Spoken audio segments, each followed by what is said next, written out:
I'd like to welcome Bracha Goetz to the podcast today. Welcome, Bracha. Thank you. Happy to be here. Yeah, this is going to be so fun, I can tell. So can you tell us a little bit about you? Yeah, I'm the author of 41 books that help children's souls to shine. That's what they all have in common. And then one memoir about my journey to joy in life. Yeah. Wow, that's awesome. How exciting. So what got you into writing? My goal was and is to write the books that I wish I had as a child. Books Okay. that, yeah, explain from the beginning of life as early as possible how to live as joyful a life as possible. Wow. And how long have you been writing then? Well, let's see. I guess third grade, Yeah. yeah, I remember I wrote this poem that they read at the assembly. It was about how when you read a book, you can go anywhere around the world, outer space, back in time, into the future, all from reading a book. And I think that was foreshadowing of how much I love children's books. It's still my favorite books are children's books. Yeah. That's fun. So where did you grow up? I grew up in New York.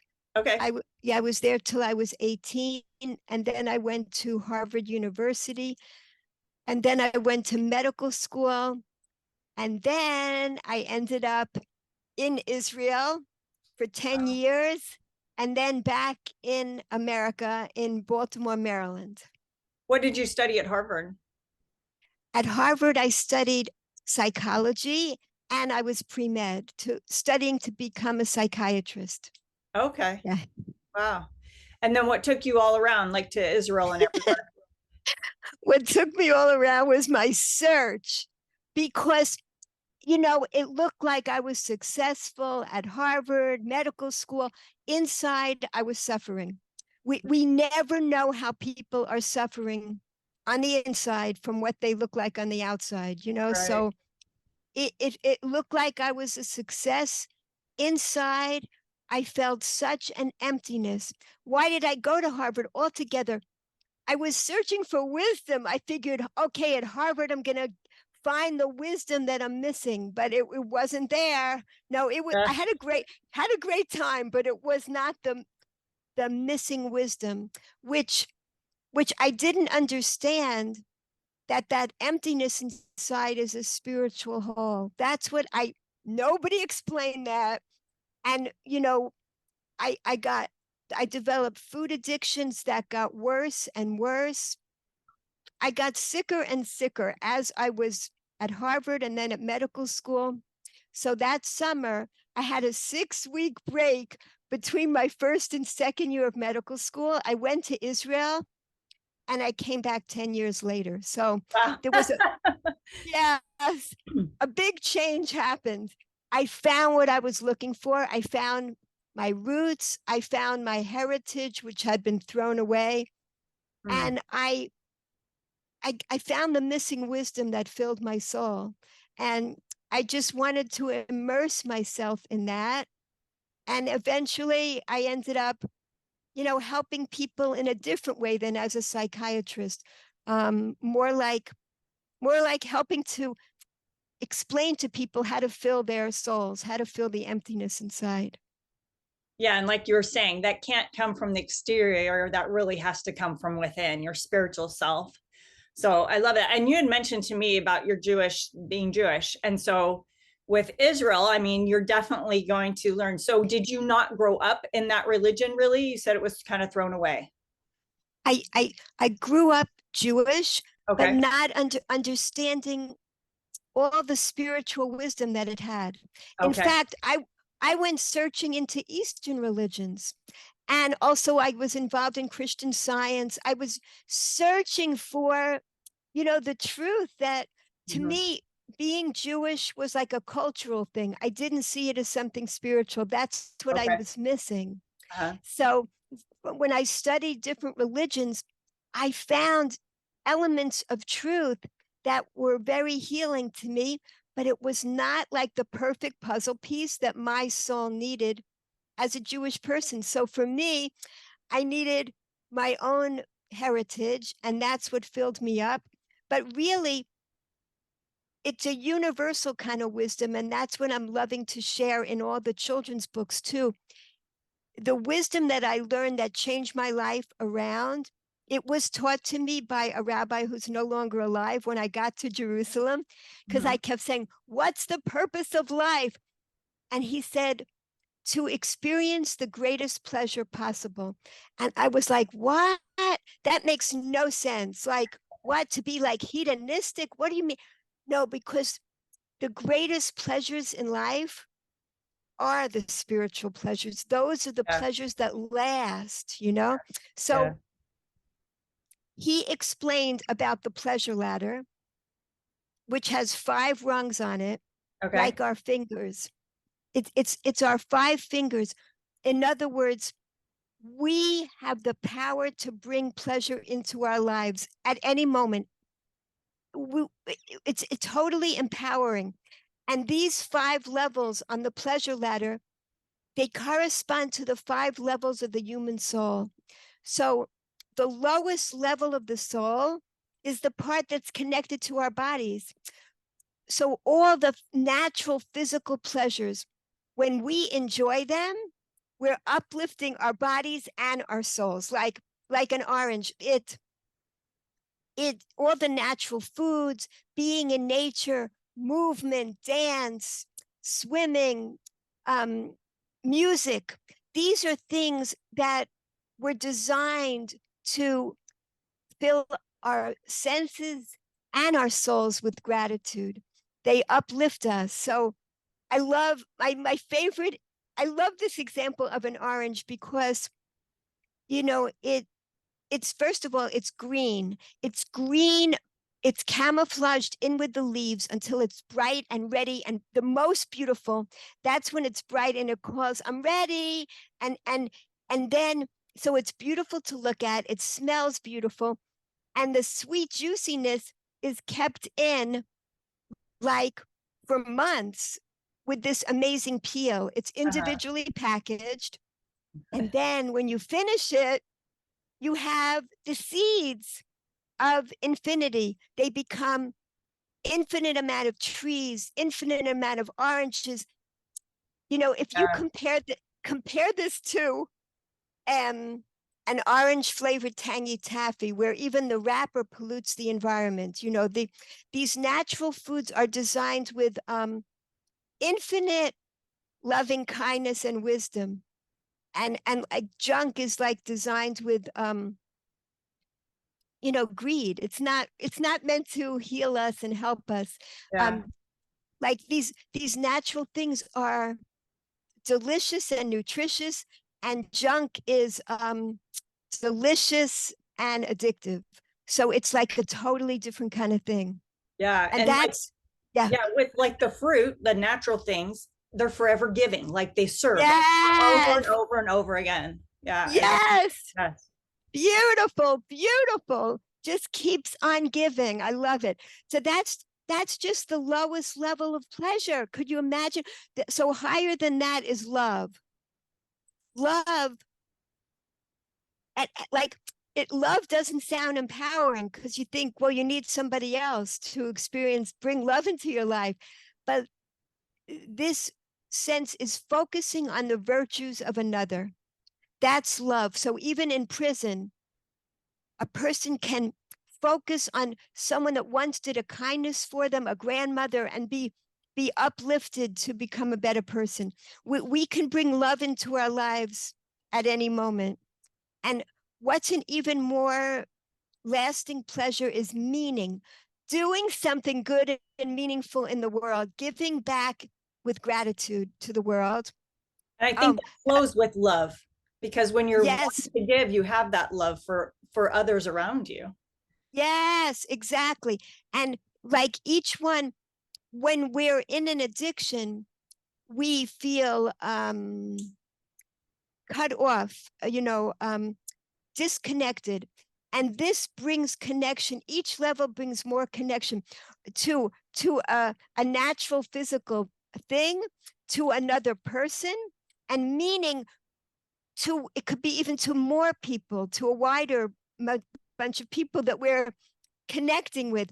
Like, so an example, I was explaining this to someone and he said he was by himself. He ate 2 slices of pizza and he was about to plow through the whole box of pizza when, knock on his door, his neighbor needs his help for 2 minutes. When he comes back, he doesn't want the rest of the pizza. Why? He puts the rest in the fridge for another day. He just filled up. He filled up with doing something meaningful for somebody else, you know? Yeah. He didn't need it. The pizza stopped calling out to him, you need me, you need me. No, he found other pleasure. Because why do we overeat or other addictions? We feel a scarcity of pleasure in our lives. So when we feel that immediate pleasure, we just want it to continue because we're fearful that there's no abundance. This shows us there's an abundance of pleasures available every moment. Yeah. So And what are those, higher, what are some of those yeah, addictions that you were talking about, but with food addictions? Can you go into that a little more? food addictions, what I had was fluctuating between very restrictive dieting and uncontrollable binges. It was one or the other. So if you looked at me, you could not even tell how I was suffering. I was not obese and I was not emaciated. You couldn't tell from seeing me how I was suffering.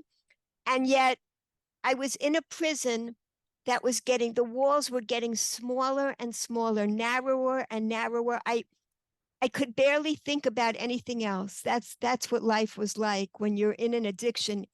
It's the compulsive use of something despite the harmful consequences. You know that you are creating more suffering in your life and you can't stop. Yeah. So the walls are made up of your own thoughts. And you have the key to get out, but you don't realize it. Yeah, I think like you mentioned both actually earlier about a physical prison when people are, are incarcerated, but then you create your own, prison to yourself with Yes, addictions and other things that you're limiting yourself. exactly. Exactly. And and and and the 2 highest levels on the pleasure ladder is creativity. Creativity is when you put a unique part of yourself into the world. Like, he helped his neighbor, or you could be stuffing envelopes, but anybody could do that. When you put a unique part of yourself into the world, you don't feel like sleeping or eating, like time doesn't even matter. You're in a special zone of pleasure when you're being creative. And the highest level is transcendence. That's when we transcend our own limitations.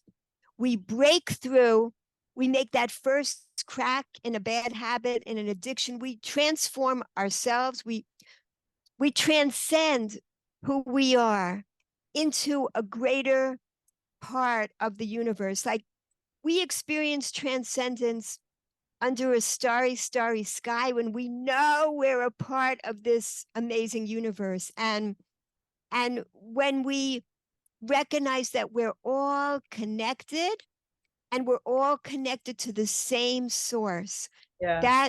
that is transcendence. So all of these, we they're pleasures that bring greater and greater connection into our lives when we feel estrangement and disconnection. That's what helps us to come out of an addiction. And there's only one price to pay to climb every single rung on this ladder, and that is gratitude. That is the secret to happiness, and that is how we free ourselves from the prison, and by bringing gratitude into our lives. I totally agree. And I think along with that, you have love on the ladder, but I think a greater love goes along with gratitude. You have this Yes. love and this gratitude, and those are so high in vibrations and just getting out of ourselves. Yeah, just Yes. seeing the goodness in your life, serving others, as you've talked about, I think that will help you bring that lasting joy, which is so Yes, beautiful. exactly. It gives us the fuel for our souls to shine. I can give this example. When a person has been through abuse or neglect as a child, any kind of trauma, their soul, it's shining, but you don't feel it because a person, like, in order to cope, they put protections on themselves. So they don't even feel that they're shining anymore. They don't even see it. They don't recognize it. Sometimes you need a coach, someone to help you to help to remove the layers. You need this support.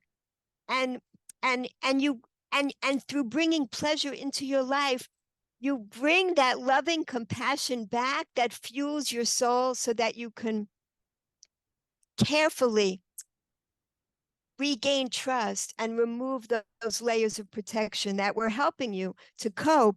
And that's how you can get back to that infinitely resilient soul that you have. Wow, that's beautiful. Yeah, I think be able to see the light within you. It is hard for those who have gone through serious trauma and stuff to get through that, but Yes. they can, and just to have that self-worth, Yes, very important. exactly. Because we have voices, negative, the more trauma a person's been through, the more they hear negative voices, put self-criticizing them, feeling unworthy. So all of these, as we focus on the abundance of pleasure we can bring into our lives, we fill our days with loving kindness. Yeah.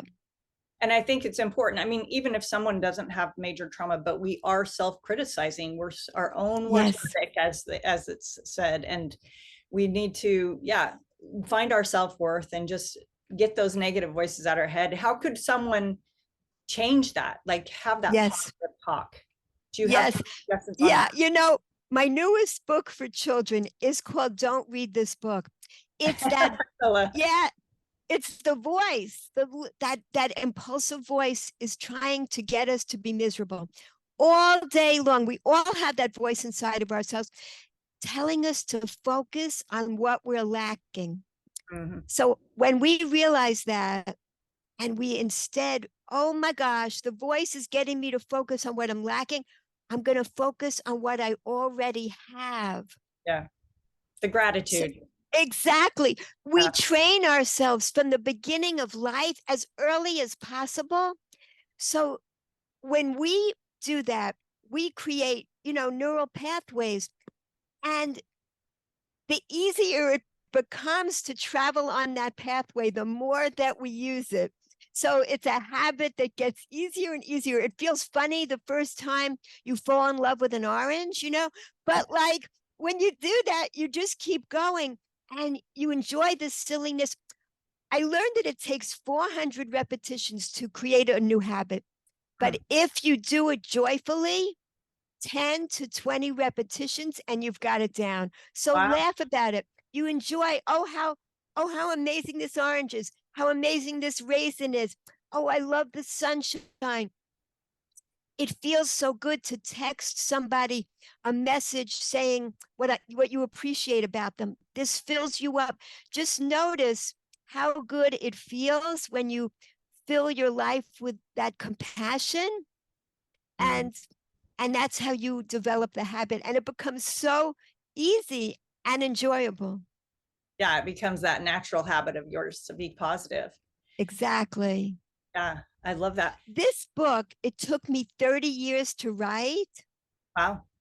because some books come really quickly. This book came really quickly 30 years ago, but I didn't have the ending and I felt it wasn't ready for children. Mm. Last year, I finally understood the last piece of wisdom, and that is this. This is so amazing.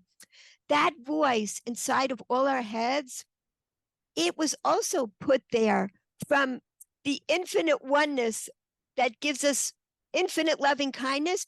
So that voice, it doesn't want you to fail. It's resistance training. It's like a dumbbell. It wants you to push it off and say, I'm not going to focus on what I'm lacking. I'm going to focus on what I already have. And that's how we get stronger. That's how we build our gratitude muscles, pushing off that voice that's deliberately there to help us. That's the amazing thing, which I didn't realize for so many years. Even that voice is there to help us out in life. Because when I was suffering years ago, I didn't trust life. I didn't trust myself. And learning all this ancient wisdom, which is timeless, Mhm. put the trust back in my life, because trust is why people feel they're out of control, whether it's in any type of addiction, anxiety, life feels out of control. This puts you back in control of filling your life up with pleasure. It's and through gratitude. Yeah. I think it allows you to trust even yourself. Yes, that Yeah. you're ultimately goodness. Yeah. You have a piece of that infinite loving kindness inside of you too. It's not a literal piece. It's all flowing because we're really all one big soul. That's the amazing thing. Yeah. All this energy just flowing from one to another. I just Exactly. This has been so amazing. So, can you tell us a little more about like your books and where people can find you? Oh, sure. Yeah. My children created such an amazing website. They love spreading my messages. So you could find all my books on the Goetz Bookshop. And you can also download a free chart of the pleasure ladder, which is much more involved than this one. It Okay. explains all about the levels. So you could put it on your fridge or your cabinet. When you feel like overeating, you say, oh, wow, there's abundance of other things that I could do to fill myself up. You can say, is it my body that's hungry? I've had a good meal. Why do I want to just keep eating? Mhm. No, my soul is hungry. And that's what you do. Then you fill your soul with sweetness. In other words, you don't have to eat the whole container of ice cream. You become aware that you can fill it up with getting the sunshine on your face, Yeah. putting on music and dancing. There's so many other ways to bring joy into your life in that moment. Yeah, I think movement is a big part of that too. Like even dancing or even just movement of your voice, singing or writing something, some type of Yes, action, I think is all really, those things, creativity, movement, all yeah, those things, they're all on here. That's all these abundance of pleasures were designed for us. We're designed to move. We're designed to eat these healthy foods. We've yeah, gone off course, but we can get back on course by by by mindfully enjoying all these gifts we've been given. yeah. I very much agree. And with that path of you going to Israel and finding that connection of with the spiritual side of things, so that led you on a path to overcoming these addictions. Is that correct? Exactly. I didn't all of a sudden I realized what happened to the binges? Where'd they go? And then I go, oh my gosh, what does one thing have to do with the other? That's how I put my memoir together, Nourish the Soul, Okay. because I realized, oh my goodness, I was nourishing my hungry soul. I was genuinely hungry. I realized it while I wrote the book. Like I came to the epiphany at the end of the book. So it's an actual like psychological mystery. It's filled with my diary entries, my journals. It's like a documentary.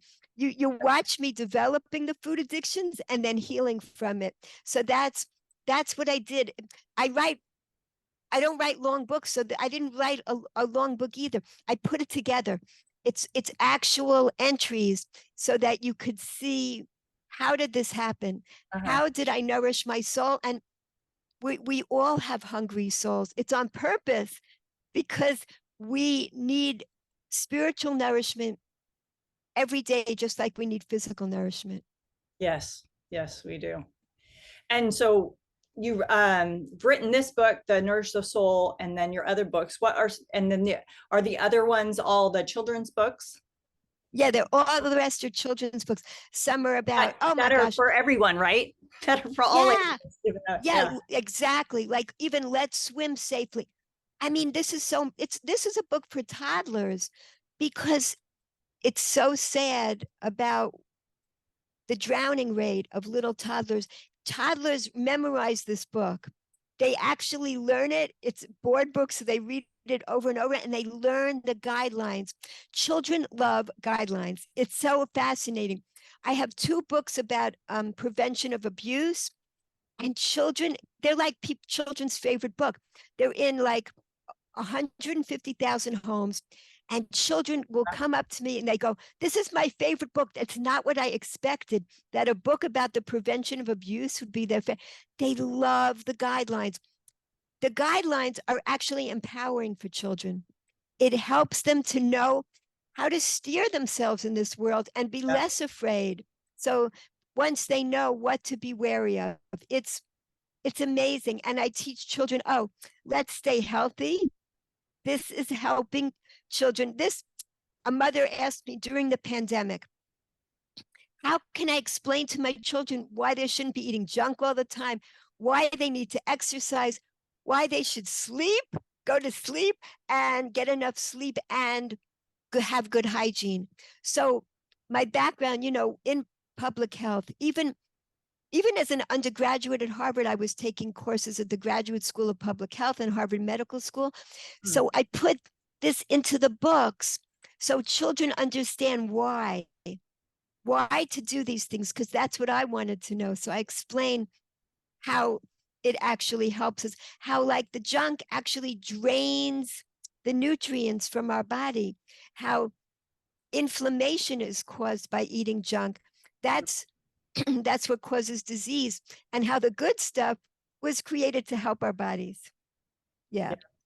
Wow, so amazing. You have so much knowledge of all these different things, but they all come together and just our well-being and just our spiritual and physical. It all is one. So I love this. This has been. Thank you. Do you have anything else you want to share before we close? I love this. I'll share this. There was a man on a roof about to jump off, and a woman saw him from across the way, and she said, "Don't jump." He said, "Why not?" She said, "I'm sure your life is so painful, but what if, in addition to everything, what if you were also blind? And what if now you suddenly could see? Would you still jump?" And he said, "No, no way." And she said, "Okay, you have been blind. Now you can see. Despite all the pain in your life, there is so much you could be thankful for right this minute." And that is all of us. We can focus on our problems, or we can focus on the infinite amount of blessings we have in our life right this minute. And that's what I love to teach children from the very beginning, so they don't have to go through a lot of unnecessary pain and catch up like we have had to. So it just changes your life when you have these skills from the beginning of life, but you can take them on at any point. Yeah. Yes. Yeah. How empowering that is. Right. Yes. Thank Yes. you so much, Bracha, for being with me today. This has been so lovely to be able to talk to you. You're just an amazing soul. I can just feel this energy from you, and I love it. It is so good. So Thank you, Shelley. Thank you for everything you're doing. I saw wonderful things from you on the internet. I'm so happy to be with you. Thank you. Thank you. So will you go ahead and tell your website, and we will put it all in the show notes as well. And people can go to your website to get the link for the ladders, the 5 ladders, and they can learn more about that in depth. I love that. So go ahead and say your website again for them. Oh, GoetzBookshop.com, and Goetz is spelled in a funny way, GOETZ. GoetzBookshop.com. Awesome. Yeah. My children will be so happy if you visit. And you too, right? Yeah. Yeah. Thank you.